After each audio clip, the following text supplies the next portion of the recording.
High viewers, I'm your doctor Kola.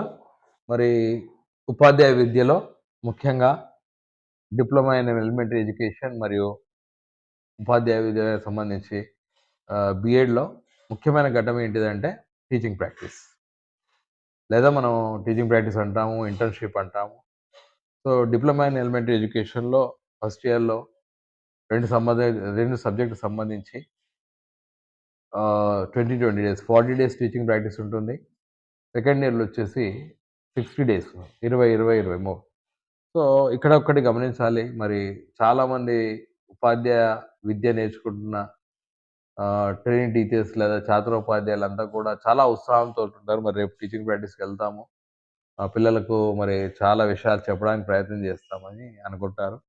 వాస్తవంగా మీరందరూ కూడా టీచింగ్ ప్రాక్టీస్ అంటే ఏమనుకుంటున్నారో నాకు కొద్దిగా ఒక ఆలోచన ఏమొచ్చిందంటే, వాస్తవంగా మీరు టీచింగ్ చేస్తాము అనే ఆలోచనతో వెళ్తున్నాం గానీ, వాస్తవంగా మనము ఏదైతే టీచింగ్ ప్రాక్టీస్ అంటామో, అది మీరు క్షేత్ర అనుభవం అంటాం. లేదా ఫీల్డ్ ఎక్స్‌పీరియన్స్ అంటాం. ఇక మరి చాలా సార్లు మనం ఒక తప్పు భావన ఏముంటదంటే, రేపు పొద్దున నేను పోయి పాఠం చెప్తామంటాం. మనము లేదా టీచింగ్ చేస్తామని అంటాం.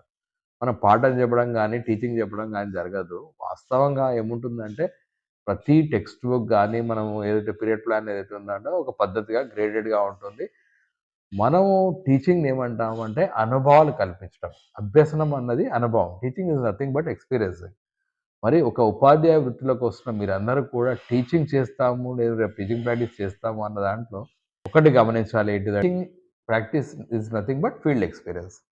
ఈ ఫీల్డ్ ఎక్స్‌పీరియన్స్ ఎందుకు గావాలంటే, రేపొద్దున మీరు ఉపాధ్యాయ వృత్తిలో స్థిరపడ్డప్పుడు, మీరొక మంచి ఉపాధ్యాయుడిగా సక్సెస్ కావాలంటే, మీకు టీచింగ్ ప్రాక్టీస్ కంపల్సరీ. సో, ఇక్కడ ఒక అంశం గమనించాలి ఏంటి అంటే, టీచింగ్ ప్రాక్టీస్ యొక్క అనుభవాలు మీకు రేపొద్దున ఏ ఎగ్జామ్ రాసినా ఉపయోగపడతాయి. అది డీఎస్సీ కావచ్చు, టెట్ కావచ్చు, టీఆర్‌టీ కావచ్చు, సీటెట్ కావచ్చు. ఎందుకంటే, చాలా సార్లు ఏవైతే ప్రశ్నలొస్తాయి, ఈ ఫీల్డ్ ఎక్స్‌పీరియన్స్‌ని మనం బోధనాభ్యసన అనుభవాలంటాం. అయితే మీరు రేపు పొద్దున పీరియడ్ ప్లాన్ తీసుకొని వెళ్తారు. మరి ఈ పీరియడ్ ప్లాన్ గూడా ఎలా ఉండాలి అంటే 3 పీస్ మీద ఆధారపడి ఉంటుంది. Preparation, presentation, practice. సో, మరి మీరు సమగ్ర అవగాహనతోటి ఒక పీరియడ్ ప్లాన్ రాయాలి. ఎందుకంటే మీరు క్లాస్ రూమ్‌లో ఏం చెప్పాలనుకుంటున్నారు? అంటే ఏ అనుభవాలు కల్పించాలనుకుంటున్నారు? ఇక్కడ మళ్ళీ అదే చెప్తున్నాను. చెప్పడం గాదు, లేదా బోధన చేయడం గాదు. ఎలాంటి అనుభవాలు కల్పించాలనుకుంటున్నారు అన్న దాని మీద కృత్యాలు తయారు చేయాలి. కాబట్టి ఈ ప్రెజెంటేషన్ అన్నది చాలా ముఖ్యం. ప్రిపరేషన్ చాలా ముఖ్యం. ప్రెజెంటేషన్ ముఖ్యం. అదే ప్రాక్టీస్. ఈ 3 పీస్‌ని దృష్టిలో పెట్టుకొని మీరు ఒక ఉపాధ్యాయుడిగా క్లాస్ రూమ్‌కి వెళ్ళాలి. అదే విధంగా మీరు వెళ్తున్నప్పుడు ప్రతి దానికి కూడా టీచింగ్ లెర్నింగ్ మెటీరియల్ తీసుకెళ్ళాలి. టీఎల్ఎం అంటాం. ఓకే. టీఎల్ఎం అంటే చార్ట్‌లు కాదండి. ఆ చార్ట్‌లు ఏం చేస్తారు, తయారు చేసుకొని పోయి ఫోల్డ్ చేసుకొని పోతా ఉంటే, ఆ చార్ట్ పైనకి ఎగిరిపోతా ఉంటది. అంటే పైన ఇట్లా తీస్తా ఉంటే పైనకెళ్తా ఉంటది. అదే విధంగా చార్ట్ ప్రిపేర్ చేసినప్పుడు కూడా పెద్ద చార్ట్ తీసుకోవాలి. చిన్న చిన్న చార్ట్‌లు కాదండి. చార్ట్‌కు 4 సైడ్‌లో కూడా లైన్స్ గీయాలి. కింద పేరు రాయాలి. అదే విధంగా పైన చార్ట్ ఏదైతే పెడుతున్నామో హెడ్డింగ్ రాయాలి. కింద మీ నేమ్, రోల్ నంబర్ రాయాలి. రైట్. చాలా సార్లు ఏం చేస్తారంటే విద్యార్థులు చార్ట్ కింద మీ పేరు రాయరు. ఎందుకు రాయరంటే రేపు పొద్దున ఫ్రెండ్‌కి ఉపయోగపడతదని. ఇదే కాకుండా ప్రతి ఒక్కరు కూడా ఒక పాయింటర్, ఒక డస్టర్, ఒక చాక్ పీస్ తీసుకెళ్ళాలి. ఇవే కాకుండా మనం ఈ పాయింటర్ కూడా పిల్లల్ని కొట్టడానికి కాదు. ఇక్కడ మనం ఏదైతే క్లాస్ రూమ్‌లో డిస్‌ప్లే చేస్తున్నామో చూపెట్టడానికి. ఇంకోటి, మీరు ఎక్కడైతే తరగతి గదిలోకి వెళ్తారో, మీరు అనుకున్న విధంగా తరగతి గది ఉండకపోవచ్చు. పిల్లలు మీకు వినాలంటే సమయం పట్టొచ్చు. అయితే పిల్లల్ని మీరు కోపగించుకోవడం గానీ, పిల్లల్ని మనం దుర్భాషలాడడం గానీ, పిల్లల్ని కొట్టడం గానీ, ఇట్లాంటివి ఏవి చేయకూడదు. పిల్లల్ని చాలా దగ్గరగా తీసుకొని వారితో మనం సముదాయించుకుంటూ చెప్పాలి. అయితేనే మనం రేపొద్దున టీచర్‌గా సక్సెస్ అవుతాం. ఒక్కసారి గమనించండి. మరి ఈ టీచింగ్ ప్రాక్టీస్ అనేది మీ యొక్క జీవితంలో ఉపాధ్యాయ వృత్తికి రాబోయే ఉపాధ్యాయుడు కాబట్టి చాలా క్రూషియల్ అన్నట్టు. కాబట్టి ఈ మొదటిసారి ఎప్పుడైతే మీరు ఎంటర్ అవుతున్నారో, ఈ అనుభవాలు రేపు మీకు భావి ఉపాధ్యాయుడిగా పునాది వేస్తాయి. ఏ రెస్పాన్స్ అయితే మీ పిల్లల నుంచి వస్తుందో, ఆ రెస్పాన్స్ ఇంకా మిమ్మల్ని మంచి ఉపాధ్యాయుడిగా తయారు చేస్తుంది. కాబట్టి మీరు సంసిద్ధంగా ఉన్నారా? ఉపాధ్యాయ వృత్తిలోకి వచ్చిన తర్వాత మీరు తరగతి గదికి వెళ్తున్నప్పుడు మీరు పూర్తి అవగాహనతో వెళ్తున్నారా? ఒకటి గుర్తుంచుకోండి, పిల్లలకి ఏమీ రాదు అనే భావంతో మీరు వెళ్ళొద్దు. పిల్లలకు చాలా అంశాలు తెలుసు. ఆ అంశాలను మనం తరగతి గదిలో ఏం చేస్తామంటే, వారికి ఇన్ఫార్మల్‌గా తెలిసిన విషయాలు, అనైతంగా తెలిసిన విషయాలను నియతంగా క్లాస్ రూమ్‌లో ప్రెజెంట్ చేస్తాం.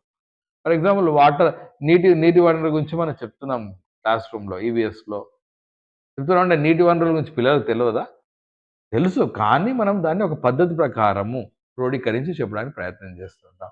మరి టీచింగ్ ప్రాక్టీస్ వెళ్ళే ముందు ప్రతి ఒక్కరు కూడా ఒకటి దృష్టిలో పెట్టుకోవాలి ఏంటంటే, మీరు సంసిద్ధంగా రెడీనెస్‌గా ఉండి, తయారయ్యి, అక్కడికి వెళ్ళిన తర్వాత పిల్లలకు కూడా సరైన అవగాహన కల్పించడానికి ప్రయత్నం చేసినట్టయితే, రేపొద్దున మీరు టీచింగ్ ప్రాక్టీస్‌లో సక్సెస్ అవుతారు. రేపు మీకొక మంచి ఒక అవగాహన ఏర్పడుతుంది. అంటే ఏ సబ్జెక్ట్‌కి సంబంధించి ఏదన్నా మ్యాటర్ ఏదైతే మనం క్లాస్ రూమ్‌లో చెప్పాలనుకుంటున్నామో, అది ఎలా ప్రెజెంట్ చేయాలని ఒక అవగాహన వచ్చిన తర్వాత రేపొద్దున మనం ఒక సక్సెస్‌ఫుల్ టీచర్ అవుతాం. కాబట్టి మరి మీరందరూ గూడా టీచింగ్ ప్రాక్టీస్ వెళ్ళే ట్రైనీస్ అందరూ కూడా రెడీ కాండి. రెడీనెస్ తోటి వెళ్ళండి. So, hope that this video will be useful for you. మీకు ఇంకేమైనా డౌట్లున్నా please message to me. Ah, ఎందుకంటే కాబట్టి ఆహ్, మీకు ఎక్కడన్నా టీచింగ్ ప్రాక్టీస్‌లో ఇబ్బంది ఎదురైంటే please message me. I will be helping you out. ఎందుకంటే ఒక ఉపాధ్యాయుడు ఇంకొక ఉపాధ్యాయుడికి సపోర్ట్ చేయాలి. A teacher makes a difference. అంటే ఒక ఉపాధ్యాయుడి గ్రోత్‌కి ఇంకో ఉపాధ్యాయుడు తోడ్పడినట్టయితేనే రేపు పొద్దున ఉపాధ్యాయ వృత్తి పట్ల గౌరవం పెరుగుతుంది. అదేవిధంగా సమాజంలో ఉపాధ్యాయుడు లేకుండా ఉపాధ్యాయుడి యొక్క సోషల్ స్టేటస్ పెరుగుతుంది. ఉపాధ్యాయుడు లేకుండా ప్రపంచం ఉండదు. కాబట్టి చిన్నప్పుడు అమ్మా, నాన్న, తర్వాత తరగతి గదిలో ఉపాధ్యాయుడి జీవితానికి మార్గనిర్దేశం. సో, హోప్ థట్ ఈ టీచింగ్ ప్రాక్టీస్ ద్వారా మీరందరూ కూడా మంచి ఉపాధ్యాయుడని ఆశిస్తూ, మీ doctor Kola, a teacher, always a teacher. ధన్యవాద్. Signing off doctor Kola.